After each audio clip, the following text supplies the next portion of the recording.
किसी के घर में 8 सदस्य हैं तो किसी के घर में 6 सदस्य, किसी के घर में कोई कमाने वाला नहीं है, कोई मजदूर है जो दिन रात मजदूरी करके अपना घर चलाता है, किसी का घर पुरखों की है, किसी ने अपने सपनों का घर बनाया था, किसी ने घर बनने में अपनी पाई पाई झोंक दी थी, लेकिन अब ये सब जमींदोज हो रहा है। सभी के सपने टूट रहे हैं, सभी की आशाएं डूब रही है, सहारा बस ईश्वर का है।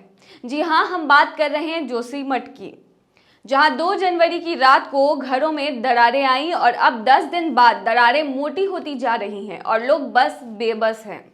उत्तराखंड के जोशीमठ के करीब 100 परिवारों के सर से छत छिन गया है। ऐसे में बड़ा सवाल ये पैदा होता है कि इसमें आखिर गलती किसकी है?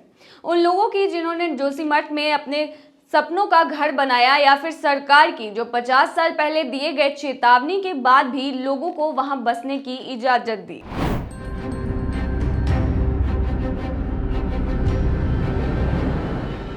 नमस्कार, मैं हूं प्रिया झा और आप देख रहे हैं डेली सिटी न्यूज।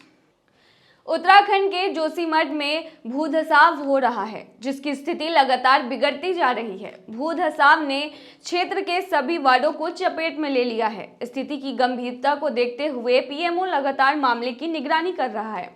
अब तक 70 परिवारों को सुरक्षित स्थानों पर शिफ्ट कर दिया जा चुका है। इससे पहले कि हम जोशीमठ की हालात को बारीकी से जाने, चलिए आपको पहले बताते हैं कि आखिर जोशीमठ है कहाँ। हमारा घर सीधे नीचे गिरने वाला है। ये लोग हमारी एक नहीं सुने, हम क्या करें?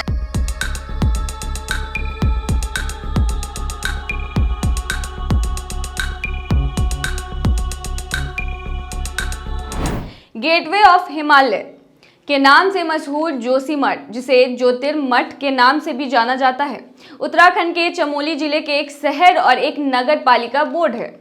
यह 6150 फीट की ऊंचाई पर स्थित है, जो बद्रीनाथ जैसे तीर्थ केंद्रों का प्रवेश द्वार भी है। यह आदि शंकराचार्य द्वारा स्थापित 4 प्रमुख पीठों में से एक है। धार्मिक, पौराणिक और ऐतिहासिक शहर होने के साथ ही यह इलाका सामरिक दृष्टि से भी बहुत महत्वपूर्ण है। यहाँ से भारत तिब्बत सीमा महज 100 किलोमीटर दूर है। हेमकुंड साहिब, औली, फूलों की घाटी आदि स्थानों पर जाने के लिए यात्रियों को इसी जोशीमठ से होकर गुजरना पड़ता है। चलिए अब जानते हैं कि आखिरकार जोशीमठ में भूधसाव का कारण क्या है। मगर इससे पहले आप हमारे पेज को फॉलो कर लीजिए, ताकि आप तक जरूरी जानकारियां पहुंचती रहे। या फिर आप हमें यूट्यूब पर देख रहे हैं तो हमारे चैनल को सब्सक्राइब कर ले, ताकि आने वाले हर वीडियो की नोटिफिकेशंस आपको मिलते रहें। जोशीमठ में भूधसाव का कारण बेतरतीब निर्माण, पानी का रिसाव, ऊपरी मिट्टी का कटाव और मानव जनित कारणों से जलधाराओं के प्राकृतिक प्रवाह में रुकावट को बताया गया। भूसंकलन वैज्ञानिक की माने तो पिछले 2 दशक में जोशीमठ का अनियंत्रित विकास हुआ है। बारिश और पूरे साल घरों से निकलने वाले पानी नदियों में जाने के बजाय जमीन के भीतर समा रहा है। यह भूधसाव का प्रमुख कारण है। धौली गंगा और अलकनंदा नदियां विष्णुप्रयाग क्षेत्र में लगातार 2 कटिंग कर रही है। इस वजह से भी जोशीमठ में भूधसाव तेजी से बढ़ रहा है। 2013 में आई केदारनाथ आपदा, 2021 की रैनी आपदा, बद्रीनाथ क्षेत्र में पांडुकेश्वर के बादल फटने की जो घटनाएं हैं, कहीं ना कहीं वो भी भूधसाव का ही कारण थी। अब बात ये आती है कि क्या भूधसाव को लेकर पहले भी कोई चेतावनी नहीं दी गई थी? तो चलिए हम आपको बताते हैं। जोशीमठ में भले ही आज भूधसाव की घटनाएं सामने आई हों, लेकिन चेतावनी 50 साल पहले दे दी गई थी। दरअसल जोशीमठ पहाड़ों के सदियों पुराने मलबे पर बसा है। ये शुरू से ही दरक रहा है। उत्तराखंड जब यूपी का हिस्सा था, तब इसकी जांच के लिए पहली बार 1976 गढ़वाल के आयुक्त रहे एसपी मिश्रा की अध्यक्षता में एक 18 सदस्यीय समिति गठित की गई थी। मिश्रा की समिति ने अपने रिपोर्ट की पुष्टि की थी कि जोशीमठ धीरे धीरे धंस रहा है। ऐसे में सवाल ये उठता है कि जब यह जानकारी पहले से थी, तब वहां पर लोगों को बसने की इजाजत सरकार ने दी ही क्यों? साथ ही सवाल ये भी उठता है कि आखिर भूधसाव का मामला चर्चा में अभी क्यों आया, इससे पहले क्यों नहीं?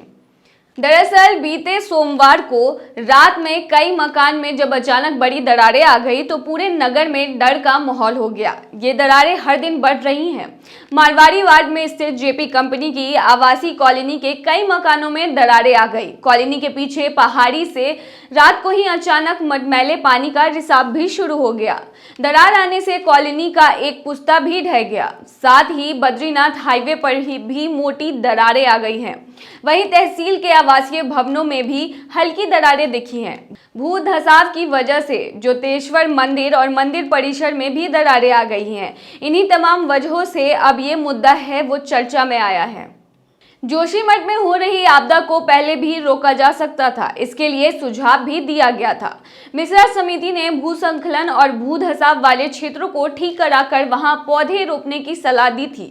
इसके साथ ही समिति ने कहा था कि स्थल की स्थिरता की जांच करने के बाद ही क्षेत्र में आगे का निर्माण किया जाना चाहिए और ढलानों पर उत्खनन पर प्रतिबंध लगा देना चाहिए। साथ ही खुदाई या विस्फोट से कोई बोल्डर नहीं हटाना जाना चाहिए और भूस्खलन क्षेत्र पर कोई पेड़ नहीं काटा जाना चाहिए। ये तमाम बातें बताई गई थी। साथ ही विशेष रूप से मारवाड़ी और जोशीमठ के बीच क्षेत्र में व्यापक वृक्षारोपण कार्य शुरू किया जाना चाहिए था और ढलानों पर जो दरारें विकसित हुई हैं उन्हें सील कर दिया जाना चाहिए था। सबसे महत्वपूर्ण बात यह थी कि पहाड़ी की तलहटी पर लटकने वाले शिलाखंडों को उचित सहारा दिया जाना चाहिए था और नदी प्रशिक्षण के उपाय किए जाने चाहिए थे, जो कि सरकार ने नहीं किए।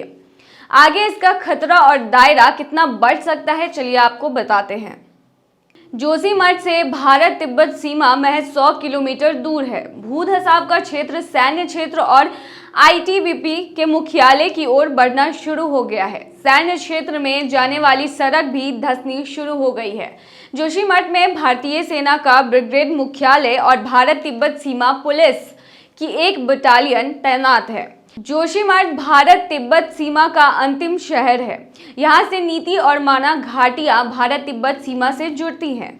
भू धसाव का क्षेत्र बढ़ता रहा तो यहाँ जवानों का तैनात रहना मुश्किल हो जाएगा।